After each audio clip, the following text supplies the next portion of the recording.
Le télescope Hubble est en orbite autour de notre planète et observe l'immensité de l'univers et ses mystères. Comme il est en dehors de notre atmosphère, Hubble peut voir bien plus loin que les télescopes terrestres. En plus, il n'y a pas de nuages là-haut, tu sais. Il nous a par exemple aidé à confirmer la théorie des trous noirs supermassifs au centre des galaxies. Il a également découvert tout un tas de nouvelles galaxies, dont la plus ancienne du monde, qui a environ 8 milliards d'années de plus que notre Voie lactée. Mais voyageons à 25 années-lumière pour voir une autre étoile spéciale, Fomalhaut. C'est l'une des étoiles les plus brillantes du ciel nocturne. Et elle se trouve dans la constellation du Poisson astral. Elle est presque 2 fois plus grosse et plus lourde que le Soleil. Si tu la regardes de loin, tu peux voir un disque jaune vif autour d'elle. C'est un disque de débris plein de morceaux de roches spatiales et il est énorme. Sa largeur mesure environ 25 fois la distance entre la Terre et le Soleil. Les scientifiques étaient curieux de savoir si toute cette poussière d'espace allait se rassembler pour devenir un jour une planète. Mais alors, ils ont vu tout autre chose. Juste là, à travers tous ces débris, se trouvait un objet énorme et mystérieux. Un gros point jaune en orbite autour de l'étoile. On aurait dit qu'il glissait sur une patinoire cosmique. En 2008, les scientifiques ont donc annoncé qu'ils avaient découvert une exoplanète appelée Fomalhaut B.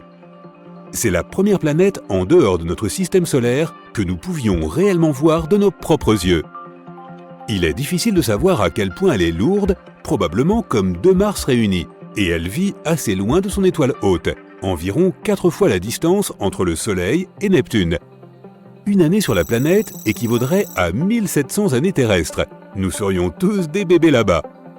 Donc, voici la question. Cette planète existe-t-elle vraiment ? Les scientifiques se sont disputés à ce sujet, puis en 2012, le fidèle télescope Hubble a fourni de nouvelles données. Tout était vrai depuis le début. Si c'était une géante gazeuse comme Jupiter ou Saturne, elle serait incroyablement jeune, environ 10 fois plus jeune que la Terre. Et toute cette poussière autour d'elle semble briller sans arrêt. Il faudrait porter des lunettes de soleil 24 heures sur 24, 7 jours sur 7. Mais et aujourd'hui ? Eh bien, elle a disparu de nouveau. Rien d'autre qu'un gros beignet de débris. Alors, peut-être qu'elle a été détruite par un astéroïde géant, comme celui qui a rayé les dinosaures de la surface de la Terre. À moins qu'elle n'ait été écrasée par un objet libre de masse planétaire. Ce sont des planètes qui volent partout dans la galaxie sans suivre une orbite particulière. Peut-être que toute cette poussière est tout ce qui reste d'une collision frontale. Ou peut-être que quelque chose a déraillé au cœur de la planète et a explosé de l'intérieur. Les scientifiques pensent aujourd'hui que Fomalhaut B n'a jamais vraiment été une planète en soi. Ce n'étaient que les restes de 2 gros rochers qui se sont écrasés l'un contre l'autre. De loin, ce genre d'énorme collision ressemblerait en fait à un point jaune. Ces 2 roches spatiales qui sont rentrées en collision devaient faire au moins 200 km de large. C'est comme la distance entre Washington et Philadelphie. Mais ce n'est pas la première fois qu'une planète apparaît et disparaît ainsi de la vue. Les scientifiques pensaient avoir trouvé une planète de la taille de la Terre en orbite autour de notre voisin Alpha Centauri. Ils l'ont appelée Alpha Centauri grand B petit b. Pas vraiment accrocheur. En plus, il s'est avéré qu'elle n'existait pas. Oups! Les scientifiques font des erreurs comme nous tous. Il n'y a pas si longtemps, ils pensaient qu'il pouvait y avoir de la vie sur Vénus. Ils ont trouvé des traces d'un gaz spécial appelé la phosphine. Cela peut être un signe qu'il y a de la vie. L'info a fait les gros titres pendant 1 mois. Mais ensuite, quelqu'un a décidé de revérifier les données. Il y avait un peu de phosphine qui flottait, certes, mais pas autant qu'il le pensait. Si tu remontes dans le temps de quelques centaines d'années, tu peux trouver des erreurs encore plus stupides. À l'époque, les gens croyaient que le Soleil tournait autour de la Terre et que notre planète était le centre de tout l'univers. C'est parce qu'ils n'avaient pas d'équipement sophistiqué pour mesurer les données. Les gens voyaient le Soleil se lever à l'est et se coucher à l'ouest. C'était suffisant pour dire que le Soleil tournait autour de nous. Qu'est-il donc arrivé avec cette planète ? En gros, Hubble a pris une photo de tout le système stellaire, mais comme elle est tellement loin, la photo est sortie un peu floue. Les scientifiques ont juste vu un gros point jaune et ont supposé que c'était une planète. Les scientifiques n'ont pas l'habitude de prendre des photos de planètes aussi lointaines. Ils doivent normalement utiliser les mathématiques pour les trouver. Les objets spatiaux bougent constamment les uns par rapport aux autres. Cette danse dégage beaucoup d'énergie, comme l'énergie gravitationnelle et l'énergie lumineuse. Voilà comment cela se passe. Disons qu'un ami à toi se cache derrière un mur. Tu ne peux pas le voir, mais tu peux voir son ombre sur le sol. C'est un peu comme ce que font les scientifiques quand ils regardent les étoiles à la recherche de planètes. Et alors, une planète a disparu à des milliards de kilomètres d'ici. Ok, mais que se passerait-il si notre système solaire parfaitement équilibré perdait une de ses planètes? Tu peux être sûr que cela affecterait nos vies. Mercure est en tête de liste. Bonne nouvelle, elle est trop petite pour avoir un effet gravitationnel sur notre planète. Donc, on ne remarquerait même pas sa disparition. La prochaine sur la liste est Vénus. Cette planète chaude est parfois appelée la sœur jumelle de la Terre. Elle est complètement inhabitée, bien sûr. À part cela, Vénus est l'un des points les plus brillants de notre ciel nocturne. Sortons-la du système solaire et... waouh, il fait beaucoup plus sombre la nuit. Mais quand même, ce n'est pas vraiment un problème non plus. Mars. La vie sans Mars pourrait même être une bonne chose pour la Terre. Il y a une ceinture d'astéroïdes entre Mars et Jupiter. La gravité de Mars peut prendre un astéroïde de cette ceinture, le faire tourner et le catapulter vers nous. Sans Mars, les astéroïdes resteraient en place grâce à la gravité de Jupiter. Jupiter est plus lourde que toutes les planètes de notre système solaire réunies. Elle retient la ceinture d'astéroïdes et sa gravité est assez forte pour affecter la Terre. Quelques milliers d'années après sa disparition, nous remarquerions de grands changements.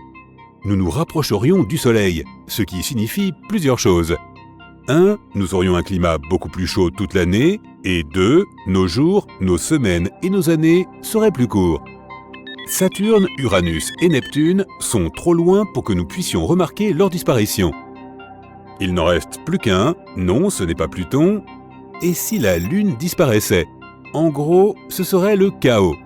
La Terre s'inclinerait encore plus qu'elle ne le fait déjà, et le climat dans le monde entier deviendrait fou. Encore plus fou que maintenant. Cela pourrait même conduire à une nouvelle ère glaciaire. La Terre se mettrait à tourner beaucoup plus vite, de sorte qu'au lieu de 24 heures par jour, nous pourrions avoir entre 6 et 12 heures. Et même si les nuits seraient beaucoup plus courtes, elles seraient aussi beaucoup plus sombres qu'auparavant. Lorsque nous observons la Lune, nous voyons en fait le Soleil qui réfléchit sa lumière dessus. La Lune, même nouvelle, est généralement l'objet le plus lumineux dans le ciel nocturne. Si le Soleil devait disparaître de notre ciel, ce serait la fin de la partie. Cette étoile est le centre de tout notre système solaire. Sans elle, les orbites de toutes les planètes s'effondreraient et nous nous déplacerions dans le chaos le plus total. La Terre, la Lune et toutes les autres planètes voisines se précipiteraient dans l'univers et se dirigeraient vers... Enfin, nous ne savons pas. Le jour serait un vieux souvenir, car nous aurions besoin du Soleil pour cela. Donc la nuit serait éternelle, nous ne verrions probablement plus jamais la Lune, nous ne verrions probablement plus jamais rien. La Terre deviendrait de plus en plus froide et toute l'eau de la planète gèlerait progressivement. Mais que se passerait-il si le Soleil se transformait en un trou noir? Nous pourrions toujours tourner autour en espérant que nous soyons assez éloignés pour rester en sécurité. Mercure et Vénus pourraient être engloutis, mais nous pourrions avoir de la chance. Nous resterions donc là où nous sommes, mais nous n'aurions pas le Soleil pour nous réchauffer. Si cela se fait assez lentement, nous pourrions être en mesure de nous adapter. Nous aurions besoin d'une nouvelle source d'énergie, d'une nouvelle source de lumière, et les plantes devraient s'adapter pour obtenir leur énergie d'un autre endroit. Nous devrions probablement construire une énorme tente au-dessus de chaque ville, forêt, océan. Ou nous pourrions tout simplement sauter dans une navette et partir sur une autre planète. Quelle histoire! Notre univers regorge de choses à la fois fascinantes et terrifiantes. Tu connais déjà les quasars, les trous noirs, la matière noire, tout ça, mais as-tu déjà entendu parler des horreurs de l'espace? Ça te dirait de visiter les mondes les plus bizarres du cosmos?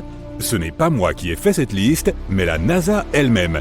Bienvenue dans la galaxie des horreurs, l'impressionnante collection horrifique de la NASA. Accompagne-moi à la découverte de quelques-unes de ces planètes et dis-moi ensuite laquelle t'aura semblé la plus effrayante. N'oublie pas d'attacher ta ceinture. Notre première destination est une géante gazeuse appelée TRES-2b. Elle est située à 750 années-lumière de nous. Si nous utilisions un vaisseau spatial ordinaire, il nous faudrait environ 10 millions d'années pour nous y rendre. TRES-2b est en orbite autour d'une naine jaune, une étoile semblable à notre Soleil. Et elle fait environ 1,5 fois le poids de Jupiter. Alors, qu'est-ce qu'elle a de si spécial ? Eh bien, si tu as peur du noir, tu n'auras certainement pas envie de visiter cet endroit. C'est la planète de la nuit éternelle, la plus sombre de toutes les planètes que nous connaissions. Mais elle n'est pas si éloignée de son étoile. Alors, comment ça se fait ? Le fait est que la surface de TRES-2b reflète la lumière encore plus mal que le charbon. À cause de cela, on dirait qu'il n'y a pas de lumière du tout. Si tu survolais la surface de cette planète, ce serait comme si tu avançais avec un bandeau sur les yeux. Mais attends, en fait, il y a de la lumière. Une étrange lueur d'un rouge profond entoure la surface de la planète. Cette lueur provient de son atmosphère brûlante, ce qui fait de TRES-2b une planète extrêmement chaude. L'air y est encore plus chaud que de la lave. Terrifiant, hein ? Mais tu n'as encore rien vu. Nous allons maintenant nous rendre dans un lieu encore plus horrible que celui-ci. La NASA n'a pas exagéré quand elle a dû lui choisir un surnom. Cette fois, il ne s'agit pas seulement d'une planète, mais de 3 à la fois. Elles sont également situées assez loin, à 2300 années-lumière du Soleil. Il nous faudrait environ 35 millions d'années pour les atteindre en navette. Toutes ces planètes se trouvent dans la constellation de la Vierge et elles sont toutes extrêmement légères, beaucoup plus légères que la Terre. Ces 3 exoplanètes s'appellent Poltergeist, Draugr et Phobétor. Sympa comme nom, hein ? C'est parce que chacune de ces planètes est sur le point de devenir un fantôme. Leur particularité, c'est qu'elles ne tournent pas autour d'une étoile, mais autour d'un pulsar. Les pulsars sont des étoiles à neutrons en rotation dont le champ magnétique est extrêmement puissant. Pour le dire simplement, ce sont des étoiles qui, un jour, ont explosé. Après leur explosion, elles se sont mises à émettre un signal périodique très rapide. En effet, l'étoile tourne sur elle-même à une vitesse inimaginable, plusieurs milliers de rotations par seconde. En même temps, elles émettent un fort rayonnement électromagnétique qui affecte tout ce qui se trouve autour d'elles. Tu as donc probablement déjà deviné ce qui est en train d'arriver à nos planètes zombies. Elles sont lentement et progressivement détruites sous l'influence gigantesque de ces radiations. Un jour, elles disparaîtront sans laisser de traces.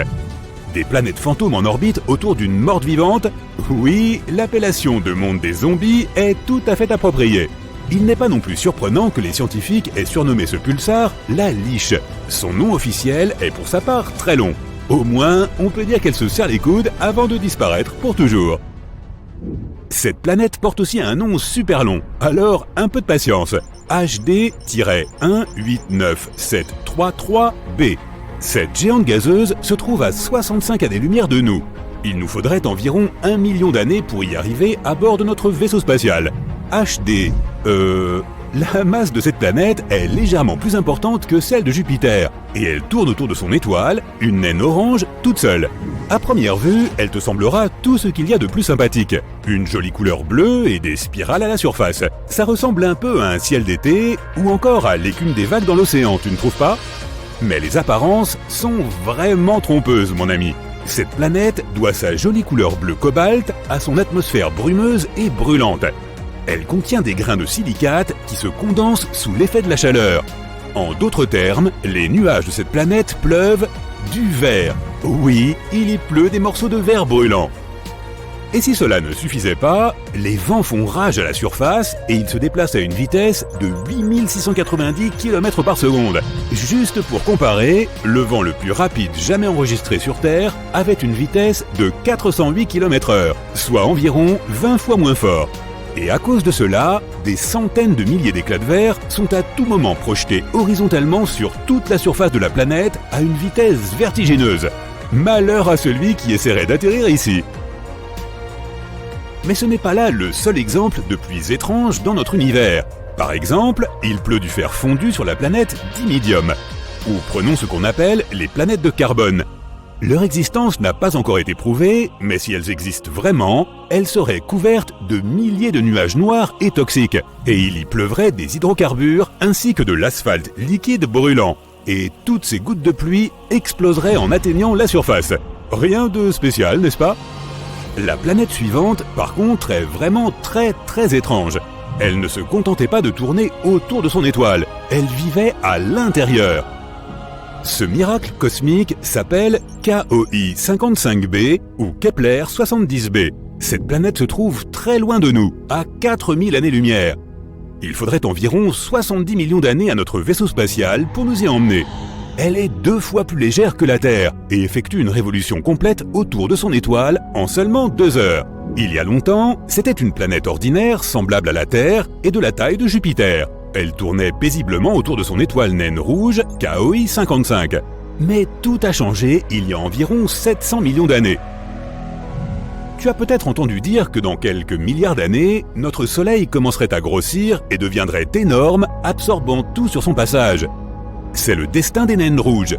Tôt ou tard, elles prennent de l'ampleur et se transforment en des géantes bleues incroyablement chaudes. Et c'est exactement ce qui s'est produit avec KOI 55. Cette étoile a commencé à augmenter en taille et à se réchauffer, se transformant progressivement en une géante bleu-blanc. Elle était prête à dévorer ses planètes les plus proches. Mais KOI 55b ne s'en est pas soucié. Lorsque l'étoile l'a atteinte, cette planète s'est simplement installée à l'intérieur. En outre, après un certain temps, elle a même fini par quitter son étoile, se plaçant simplement sur une nouvelle orbite. Comment est-ce possible ?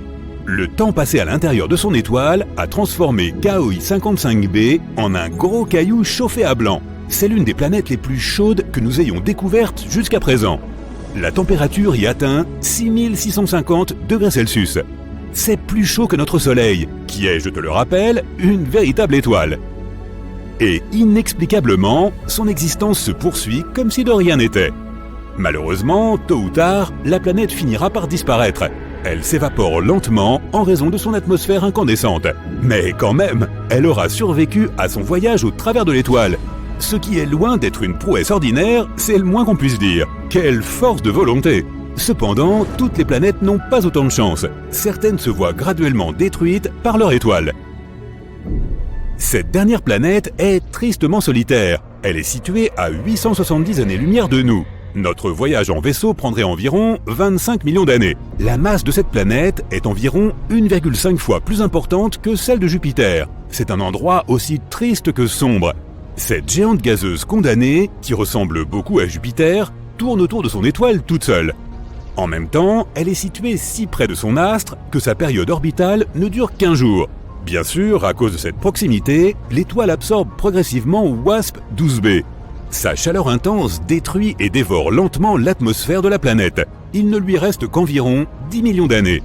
Mais voici quelque chose d'encore plus intéressant. À cause d'un rare phénomène d'étirement, WASP-12b a désormais la forme d'un œuf.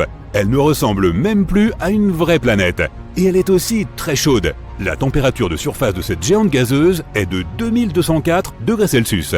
De plus, un spectrographe des origines cosmiques, ou SOC en abrégé,